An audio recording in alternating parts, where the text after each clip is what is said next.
अस्सलाम वालेकुम, मैं हूं आपका दोस्त मोहम्मद असलम और आप देख रहे हैं कंप्यूटर इन्फो।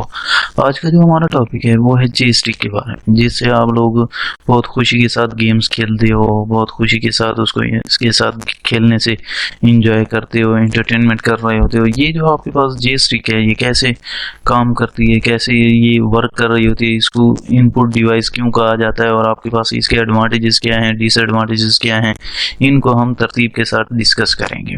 तो सबसे पहले डिस्कस करते हैं कि जॉयस्टिक है क्या।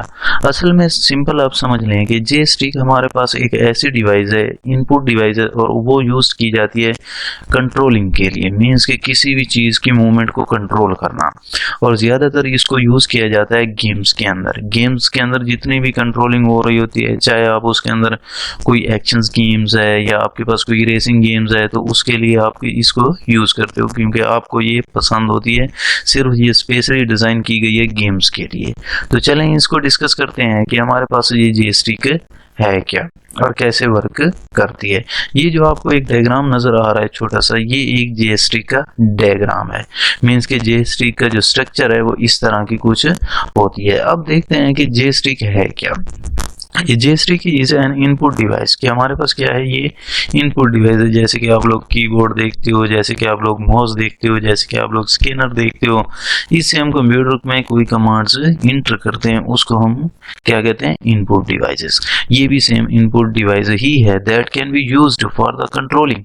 ये यूज्ड की जाती है कंट्रोल के लिए। मीन्स कि किसी भी चीज़ की मूवमेंट को अगर कंट्रोल करना है तो हम इसको इस्तेमाल करते हैं। Movement of the cursors are a pointer in a computer devices के ये एक कंप्यूटर डिवाइसेस है जिसको हम पॉइंटिंग डिवाइस भी कहते हैं या पॉइंटर डिवाइस भी कहते हैं।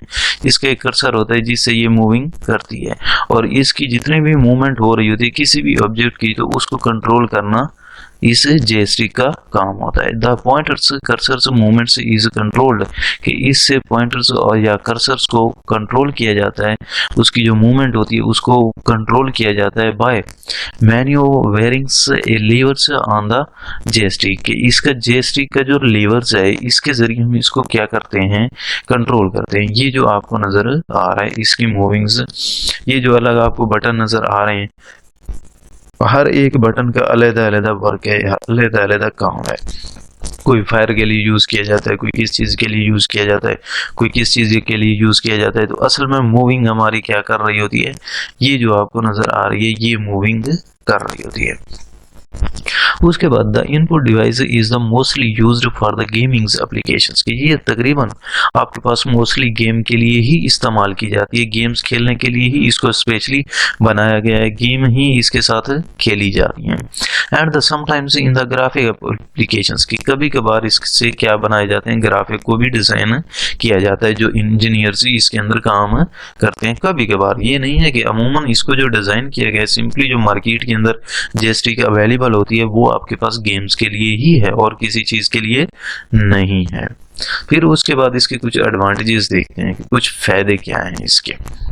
It is useful for the playing the computers and the video games की बहुत ही यूजफुल है किसके लिए, गेम्स के लिए और आपके पास वीडियो के लिए। मीन्स कि जो भी आप प्ले कर रहे हो वीडियोस या गेम्स हैं आपके पास, वीडियो गेम्स जो खेल रहे हो उसके लिए बहुत ही बेहतरीन है, बहुत ही यूजफुल है, और बच्चे शौक से ही इसको इस्तेमाल करते हैं और लेते हैं, चाहे वो कितनी ही एक्सपेंसिव क्यों ना हो।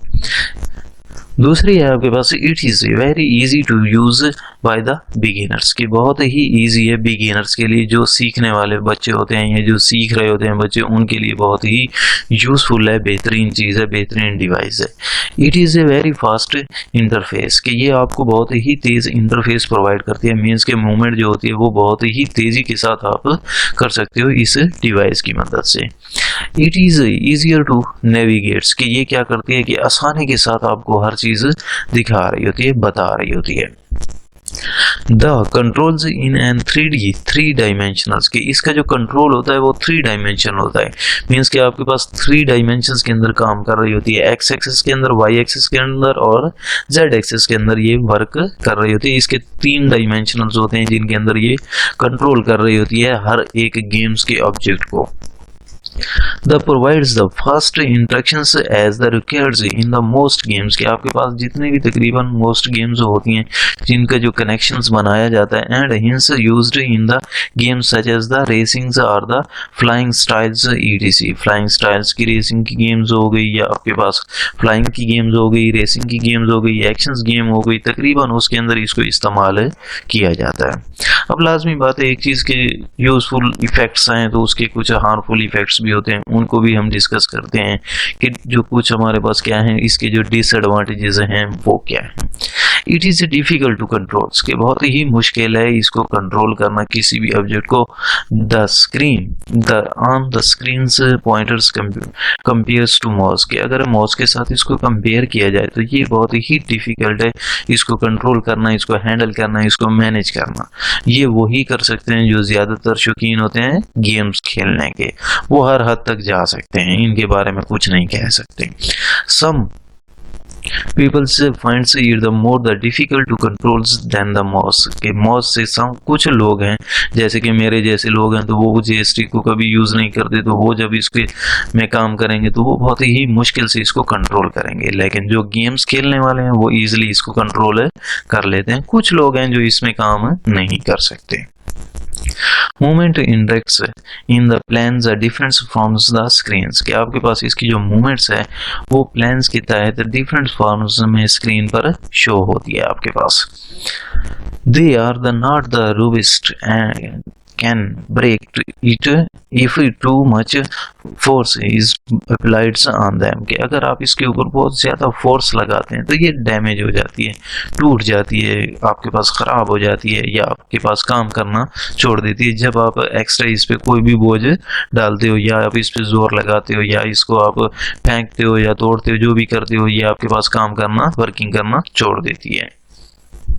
It requires the liftings of the hands from the keyboards key and requires the different hand movements, के आप इसके साथ डिफरेंट किस्म की हैंड मूवमेंट से आप कर रहे हो तो उससे क्या होता है कि आपके हैंड्स के अंदर थोड़ा सा दर्द होने लग जाता है, या आपके पास लेफ्ट हो जाता है, या आपके पास कोई और काम करना शुरू कर देता है।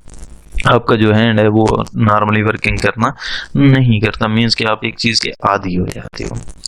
The prolonged use of the joysticks can cause fatigue in the arms, कि आपके पास ये आर्म्स के अंदर या आपके पास कोई भी केस बन सकता है, कोई भी काज बन सकता है जिनसे आपके आर्म्स के अंदर या आपके कंधों के अंदर कोई भी दर्द आ सकता है, या आपके हाथ के अंदर, हैंड्स के अंदर। ये इतने ज़्यादा यूज़फुल उनके लिए नहीं है, क्योंकि बार बार आप हिलाते हो अपने हाथ, हैंड हिला रहे होते हो, बाजू एक जगह पर रखे हुए होते हैं, तो उनसे क्या होता है कि आपको पेन होना शुरू हो जाता है। इसका डिसएडवांटेजेस ये भी है। Thank you very much, video देखने का बहुत बहुत शुक्रिया। अगर आपने मेरे चैनल को सब्सक्राइब नहीं तो किया तो सब्सक्राइब कर लें। Thank you very much, video देखने का बहुत बहुत शुक्रिया। अल्लाह हाफिज़।